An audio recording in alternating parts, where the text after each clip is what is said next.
Kumusta kayo? Naisip nyo na ba pagkatapos ng 1,000 taon ng kapayapaan sa ilalim ng pamumuno ni Kristo? Ano na kaya ang kasunod? Well, ngayon, pag-uusapan natin ang isa sa mga pinakamisteryoso pero pinakamahalagang kaganapan sa dulo ng panahon. Ito yung huling pagsubok at paghuhukom sa pagtatapos mismo ng 1,000 taong paghahari. Okay, umpisahan natin agad sa tanong na ito kasi parang ang labo, no? 1,000 taon ng payapa ang lahat tapos papakawalan mulit yung pinangmulan ng gulo. Bakit? Yan mismo ang sasagutin natin sa pagsusuring ito. So imagine niyo muna to, 1,000 taon na walang tukso, walang sumpa, walang kahit anong panlilinglang. Ang buong mundo namumuhay sa ilalim ng perpekto at matuwid na pamumuno ni Jesus. Ang kaalaman tungkol sa Diyos, laganap sa lahat, at yung kasamaan, para na lang siyang malayong alaala.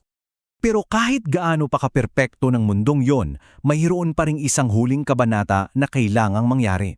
At dito na natin makikita yung dahilan ng lahat, yung pagpapakawala kay Satanas. Hindi yun pagkakamali, isa yung sinadyang hakbang para sa isang napakalaking pagsubok. Alamin natin kung bakit. Alam nyo, ang pinakapuso ng lahat ng ito ay simple lang pala. Ang tunay na pananampalataya, hindi lang yan basta sinasabi ng bibig. Kailangang itong mapatunayan. At mapapatunayan lang yan sa pamamagitan ng isang malayang pagpili at sa gawa, lalo na kapag may tunay kang pagpipilian sa pagitan ng tama at mali. Ngayon, isipin nyo to. Sa loob ng 1,000 taong yon, marami ang hindi pa talaga nasusubok ang pananampalataya. Paano naman yung mga taong ipinanganak sa panahong yun na hindi man lang nakaranas ng anumang klase ng panlilinlang? O yung mga nagsisisi sa huling sandali ng buhay nila? Yung katapatan nila, sa totoo lang, hindi pa talaga nabe-verify. At ito, napakahalagang tandaan. Yung pagsubok na to, hindi to para sa Diyos. Alam na niya kung sino ang tapat. Ito ay para maipakita sa buong sangnilikha, sa mga anghel, sa lahat, ang kanyang perpektong katarungan. Kailangan makita ng lahat kung sino ang tunay na pumipili sa kanya. Para sa uli, wala nang anumang duda at wala nang anumang sakusasyong na pwedeng ibato si Satanas. So kapag pinakawalan na si Satanas, yung pagpili magiging sobrang linaw. Black and white, walang gray area. Pagsunod ba o pagre-rebelde?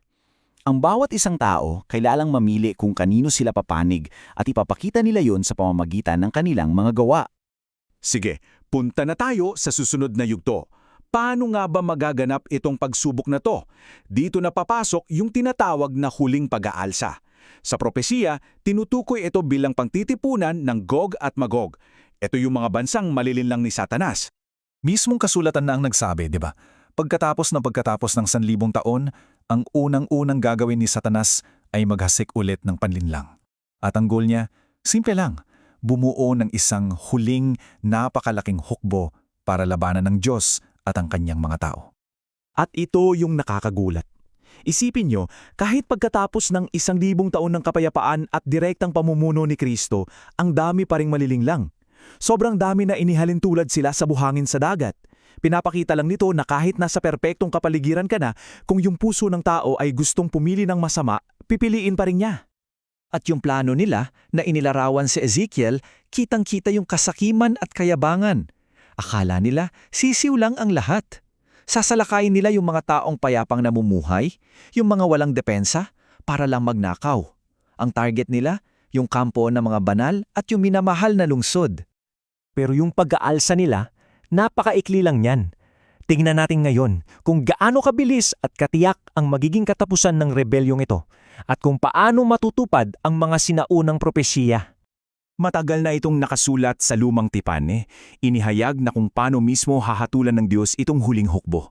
Hindi sa pamamagitan ng laban ng mga tao, kundi sa pamamagitan ng direktang pagkilos mula sa langit.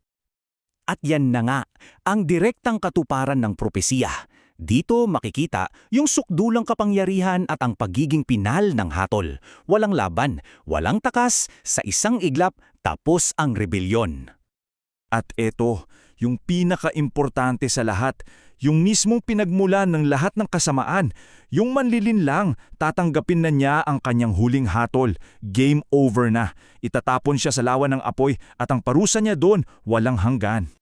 So ano ba talaga yung ikalawang kamatayan na yan? Ang ibig sabihin niyan ay ang tuluyan at pinal na paghihiwalay mula sa Diyos. Hindi lang ito pisikal na kamatayan, kundi isang espiritual at walang hanggang pagkawasak para sa lahat ng pumili ng pagre-rebelde laban sa kanilang lumikha. Okay, ngayon, i-connect natin lahat ng mga nangyayari. Ano ba yung bigger picture? Bakit kailangang pagdaanan ng lahat ng ito? Ang sagot ay nasa pinakalayunin pala ng Diyos para sa kanyang buong nilikha. Yung huling pagsubok para siyang isang malaking reveal. Dito lumabas ang tunay na kulay ng bawat isa. Inilantad nito kung ano ba talaga ang laman ng puso ng mga tao. At dahil dyan, naging hayag sa lahat ang katotohanan ng kanilang pagpili. Kaya naman, yung huling hatol ng Diyos mapapatunayang 100% makatarungan at tama. So kung titingnan natin yung burong proseso, para siyang perpektong plano ng paglilinis, di ba? Nagsimula sa huling panlinlang para mailabas ang tunay na pagpili, sinundan ng mabilis na paghukom na nagresulta sa tuluyang pag-alis ng kasalanan. Bawat hakbang mahalaga para makumpleto at may handa ang sangnilikha para sa walang hanggan. At sa huli, kapag ang kasalanan at si Satanas ay tuluyan ng wala, ang lahat ng matitira ay mamumuhay sa isang perpektong estado. Wala ng kamatayan. Yung kwento na nagsimula pa sa Hardin ng Eden ay aabot na sa kanyang maluwalhating katapusan. Dito masasabi nating kumpleto na ang paglikha. At dito tayo magtatapos. Iiwan ko sa inyo ang tanong na ito para pag-isipan. Dahil ito talaga ang puso ng ating pinag-usapan ngayon. Ang huling pagsubok ay nagpapatunay na ang tunay na katapatan ay palaging humahantong sa gawa. Maraming salamat sa inyong pagsama.